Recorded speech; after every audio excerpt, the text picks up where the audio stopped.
Hi, welcome back to Concept Pending, Part 2, continuation of what we were talking about last time. Process got kind of drawn out, so we've broken this up into 2 episodes. But last time we were talking about, we kind of left off at like the preliminary ideation and getting that in front of our licensors so that they can kind of see what our perspective is on the project. And they can have input early on, and we can Exactly. So they can, and then that's where we find out how lenient they're going to be on the project. Yeah, or not. Yeah. Well, and also like a really awesome benefit there is that, so we have access to specific assets through the licensor, but there's gobs of more assets out there that we may not have direct access to. So when we start pitching that idea to the licensor early in the process. Yeah, sometimes they come back and they're like, oh, well, if that's what you want to do, well, we got this. Exactly. They release more assets. Which is always awesome. And so then, sometimes we get, more assets that aren't readily available. And that's even cooler because then we have like some exclusive pieces that have been curated by the licensor specifically for us. So, well, that helps us get a, different perspective on the same license, lets us 100%, and it also brings that licensor into the loop, like they're part of the project and they feel invested. Invested and engaged with developing it. So, and that's basically just a conversation. There's nothing really like super official in that part of the process. It's us just getting that to the licensor and saying, hey, this is what we want to do, and then piecing it together from there. So we get feedback. And they're like, yeah, this is cool, or no, this isn't, or just tweak this, or just tweak that, or you spelled this wrong, which happens a lot. Yeah. Oh my God. So much. Yes. This is an office full of designers and artists, not English majors, so it does happen.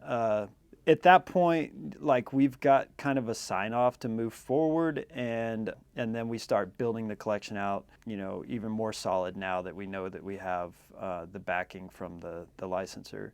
Once we're happy with where we are on the project, I mean, a lot of times we'll end up developing twice as much product as we actually go to production on. And then you pare it back. Yeah.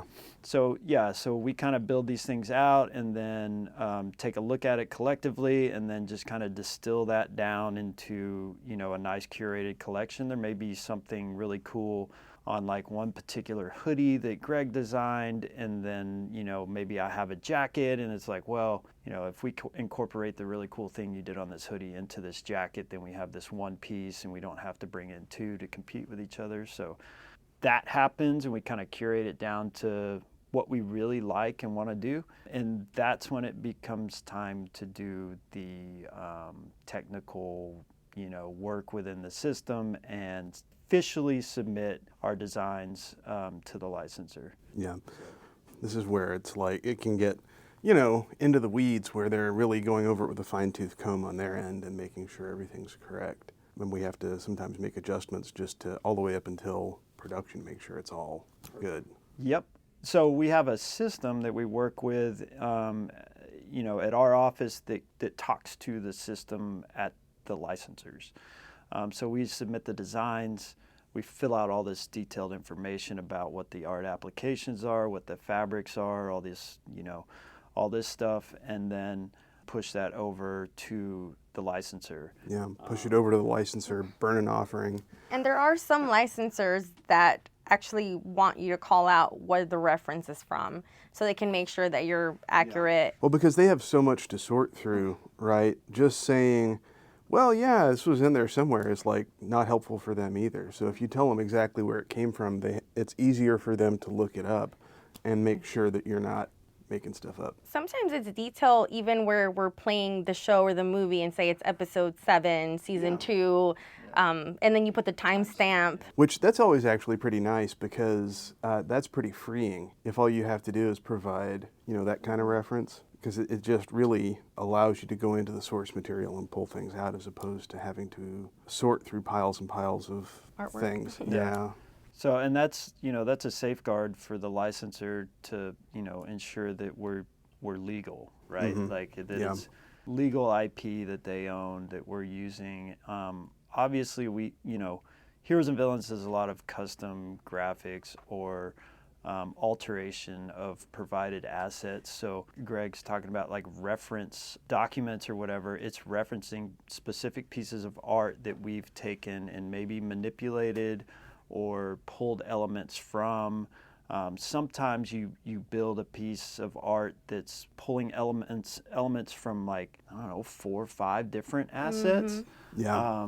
So you have to reference those back to the licensors for legal purposes so that they can confirm that it's actually, their IP. Well, because you maybe want to use a quote, but you have to have a reference for where the quote comes from, and the quote's not necessarily on the art you want to use. Right, and also like with the internet and AI generators and things of this nature, you have to be vigilant and you have to be careful where that art is deriving from, because there's a lot of stuff floating around out there. That's basically what the licensor's doing, is just trying to cover their own butt and not allow us to use something that's not officially licensed. So that's a process of submitting. So the other side of that, like when you're submitting the design to the licensor, is that sometimes you're communicating through this system, you don't know who it's going to. Right? You've had this conversation with the folks over there that that have signed off on it and have provided you these really cool assets that don't exist on the asset site. But when you send that through to be reviewed by the licensor, it may or may not be that same person that said, yes, this is cool, or that person that gave you that asset. It may be just some random person that has no idea about the project you're working on. Right.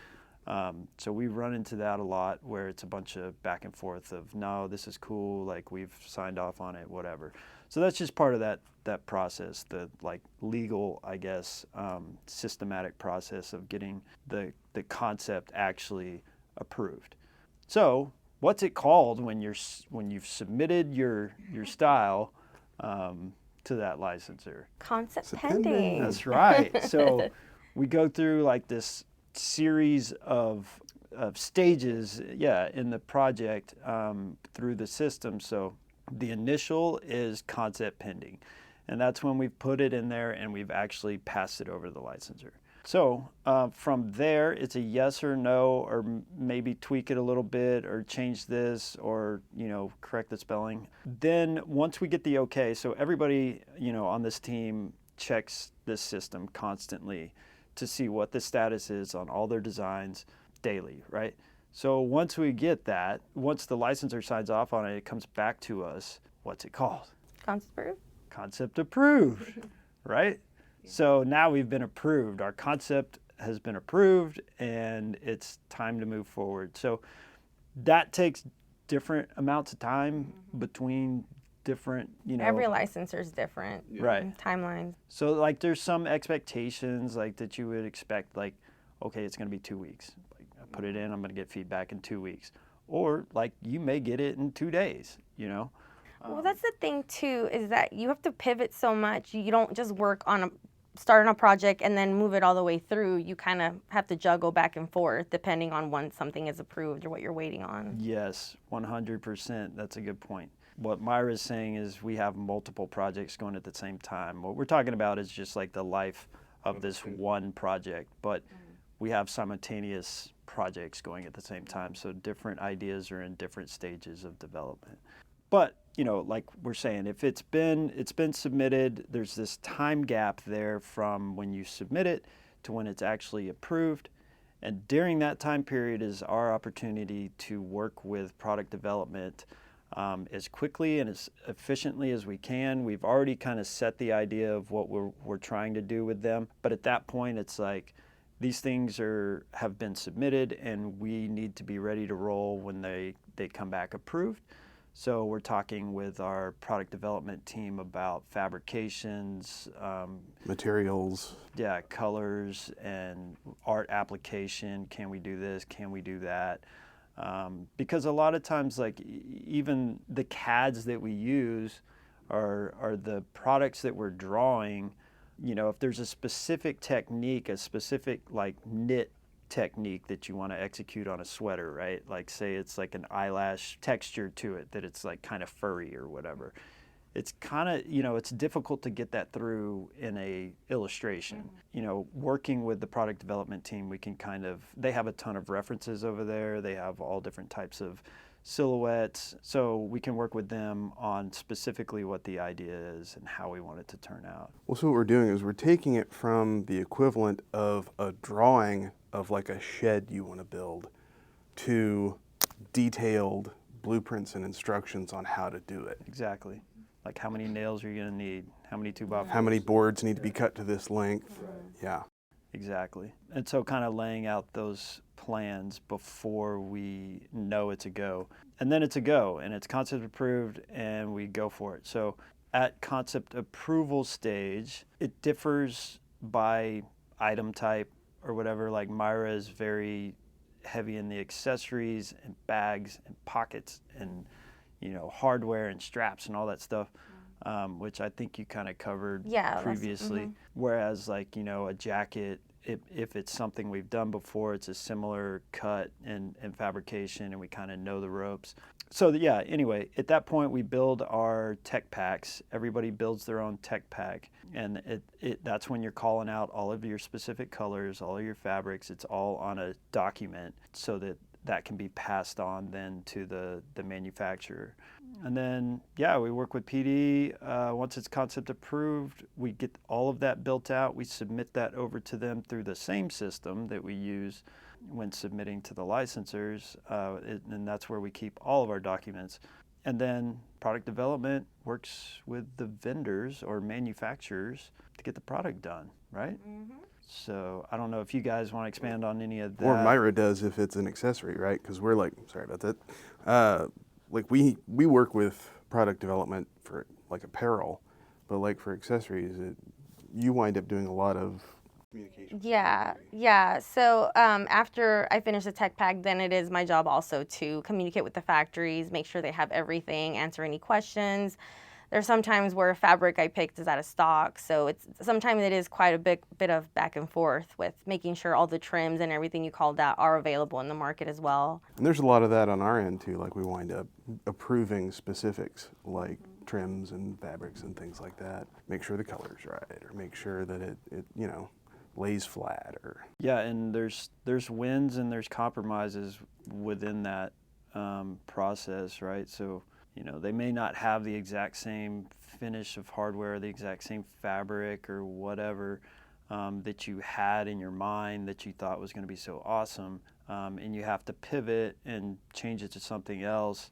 And it may be something like super cool that you never even thought of, and it comes back and you're like, oh my God, like this is even cooler than what I wanted to do. So that happens, and then it happens the other way around sometimes too. And you're sometimes. Like, this isn't exactly as cool as I thought it was going to be. You kind of have to pick your battles. Right. Well, and also there's just so much stuff that like, it behooves you to be a little flexible and see what's there, right?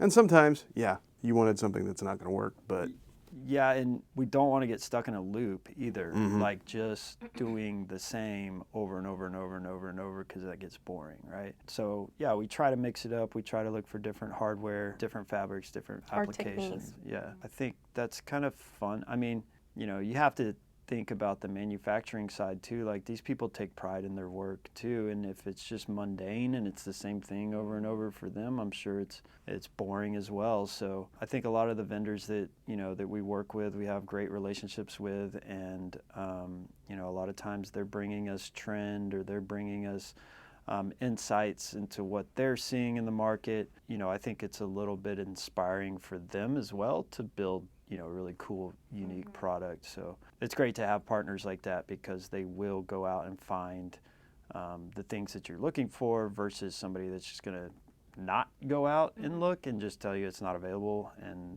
oh yeah, I mean, there's plenty of times where I'll be online and I'll see like a cool type of closure or buckle, and I'll just take a screenshot, email it, and most of the time they're pretty resourceful and they can find something similar. Just crazy. It's awesome. Okay, so now we are with the manufacturer. Everybody on the team has moved on to a new project, but we are still waiting for that project to come in. With it being, various item types, t-shirts, hoodies, jackets, hats, backpacks, wallets, keychains, whatever. They all come in at different times, right? It takes a different amount of time for them to sample these items. And so they start trickling in like a piece at a time. We get those samples in, and those are, really what we have to go off of for, what the product's going to look like. And that's the thing, when you get the sample, it's pretty much what it would look like in market. It's pretty accurate. Yeah. And that's when, like, if you've done any like exploratory thing, you find out whether or not it worked, right? They can execute it correctly. Right. And if it's like, a new jacket shape or new sweater or whatever, that's when you can put it on and see, does it make my arms itch? Is it crunchy? Does it fit good, right? Is it loose in the shoulders? Is it tight? That's when you get to like actually, play with the physical product and see how it fits, how it feels, how it looks. Yeah. How you feel about it. And then, you can make minor tweaks here and there if you're not happy with specifics, or like a color is weird or something like that. You can mess with that. For all intents and purposes, that's the piece that you then submit to the licensor. So those samples then go off to the licensor, or, a lot of times they're viewed via photo in this new world that we live in now. Post-pandemic. Yeah. After, COVID and everything, a lot of things have changed as far as remote approvals and things like that. So we submit said samples to the licensor, and at that point, we have a new stage in the process called sample pending. So we've gone from concept pending to concept approved to sample pending. I think I have an idea where this is going. Yeah. Yeah. We're getting there. Yeah. There are other stages that we've passed up. This is like a perfect world that we're talking about right high now. points. Yeah. It could be concept rejected, or concept not submitted, or sample rejected, or whatever. Like, there's all these like hiccups along the way that you could run into, but this is a perfect situation. So it's now sample pending with the licensor, and we've been doing it long enough that we know like if that was a good sample or not. Like, we have an idea, like I don't know if we'll fix this in production, but I don't know if they're gonna like this specific color or texture or whatever. And so like we know like the problem children, when they go off to school, we're like, okay, we know that guy might get in trouble, but we're holding, keeping our fingers crossed. But we can also notate when we submit those to our partners that this will be addressed in production. Yeah, sample pending, hopefully in a perfect world, becomes sample approved. Sample approved items are good to go to production. That's where we go from there. Production lead times, which means like from the point that you place a purchase order with a vendor to the time that you actually receive it and are capable to put it up on your website or sell it. Those vary by item types and by vendor and by transit. Like you can boat it, you can fast boat it, you can air it in.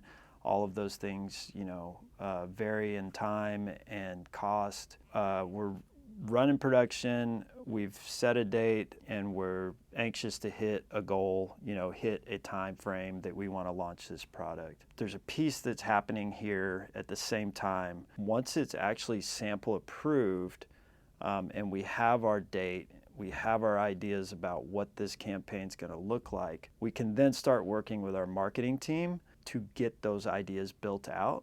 Heroes and Villains is a direct-to-consumer business. We don't have, a physical brick-and-mortar retail storefront, right? Like, someday, maybe. Yeah. But we don't have any other way of communicating with the customers other than social media, advertising, and our website.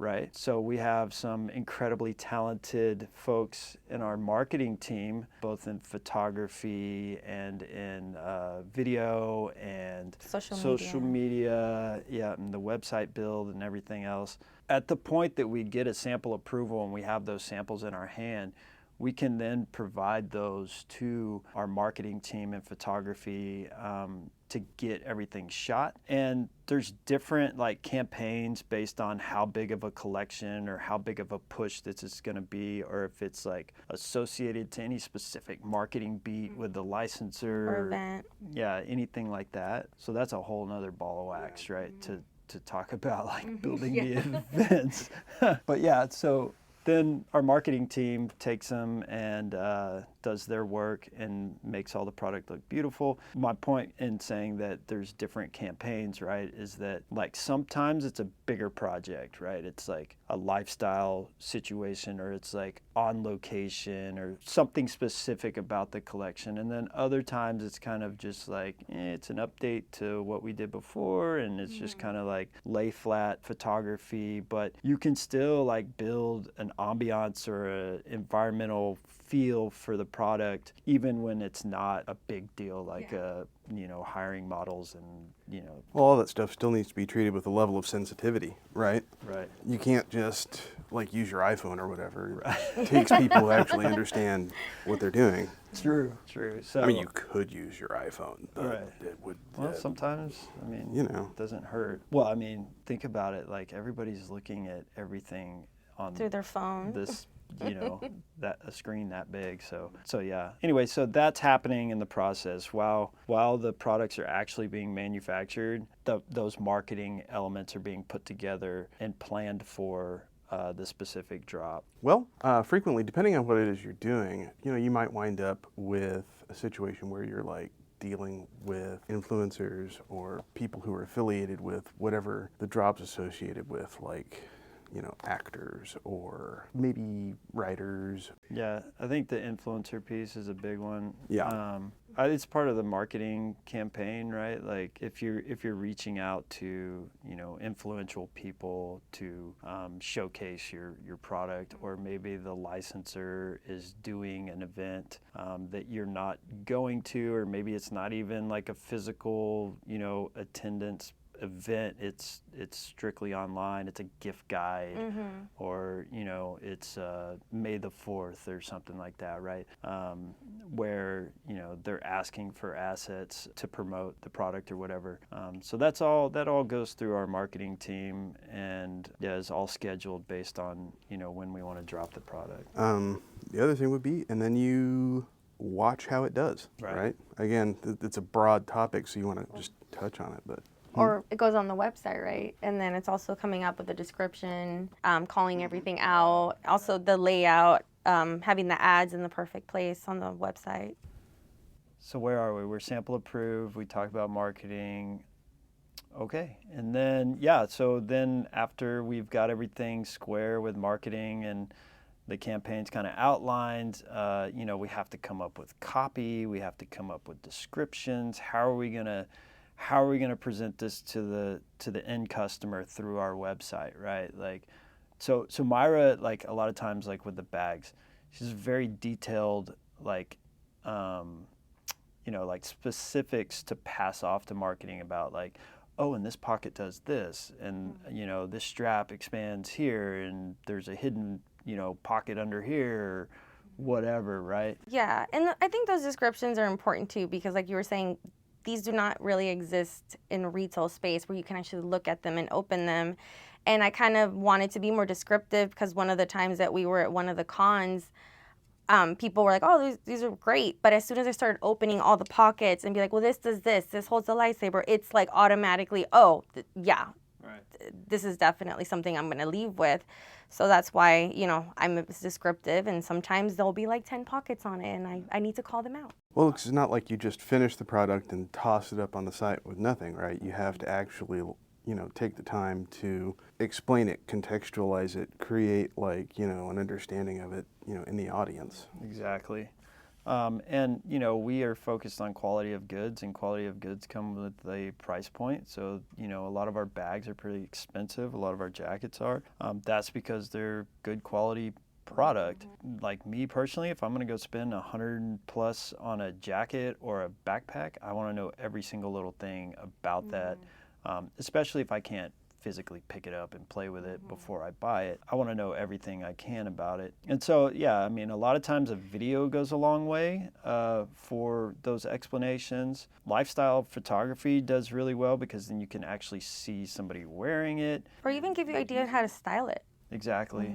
Because maybe sometimes you'll see a jacket and think, well, I don't know how I can wear that, but I think our marketing team does a really good job of styling it where a lot of this stuff becomes unisex. And then a girl can see how, oh, I can wear that bomber jacket with these cute little leggings. And 100%. Yeah, it's a huge piece of telling us. I mean, it's our forefront. It's our store, you know, it's our communication with the customer. So it's a huge part. And then, you know, there's the social media side of things where, you know, we work with some of the influencers within the community, and we can seed them product and stuff like that. But also, like within our own social media, we have to like come up with what's that copy, what's the photography, what are the images, and a crazy part there. And you know, obviously, marketing team can expand on this more, but those actually have to be approved by a licensor as well. I almost forgot about that So, part. yeah, it's not just like a free-for-all where we can just say whatever we want on social media and put whatever we want up. It's because we are, you know, licensed by these IP owners, you know, we have to adhere to what... Because we're representing them as well. Exactly. So that's another big part, but we'll leave that to the folks in marketing to kind of expand on. So at that point, yes, we've got everything built out. The product lands. It goes on the website. There's a bunch of back-end work as well at this point too. So that's like warehouse and what bins. Logistics. Yeah, the logistics of getting it off the pallets and stocked in the warehouse and into our system, which I have zero. I mean, I have a basic idea of what goes on there, but we know, you know, we can get into that further with those folks that kind of manage that process, but that's a huge piece of it, and we have to get the quantities built out into the system, into our website, and then finally it's time, and we launch this project, and we kind of, like Greg was saying, we kind of just like sit back and like see what it does. Like, let's take see. notes. And you know, there's different types of success. There's, you know, there's organic, like where people just find it randomly, right? And then there's, you know, things that happen like with marketing beats. If you get a support from one of your partners,